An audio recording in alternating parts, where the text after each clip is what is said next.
ભારતીય બજારો માટે મિશ્ર સંકેતો। ઇન્ડેક્સમાં એફઆઈઆઈના નેટ શોર્ટ 1.5 લાખ કોન્ટ્રાક્ટને પાર પહોંચ્યા। Gift Nifty flat. એશિયામાં મિશ્ર કારોબાર, ત્યાં જ અમેરિકાના ઇન્ડાઇસીસમાં 1% સુધીની રહી તેજી। ડોલરની મજબૂતી અને આવતા વર્ષે સપ્લાય વધવાની આશંકાએ ક્રૂડ પર દબાણ। ભાવ આશરે 0.5% ઘટી $73 નીચે। ત્યાં જ સોનામાં પણ નોંધાઈ મામૂલી નરમાશ। બીઈએલને ડિસેમ્બરમાં મળ્યા 973 કરોડના નવા order. Metro rail, radar, communication equipment સંબંધિત મળ્યા ઓર્ડર। ચાલુ નાણાકીય વર્ષમાં કંપનીની ઓર્ડર બુક 9,800 કરોડ પર પહોંચી।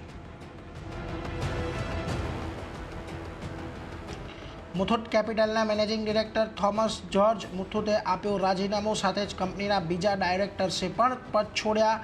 3 નવા ડાયરેક્ટર્સની નિયુક્તિને મળી મંજૂરી।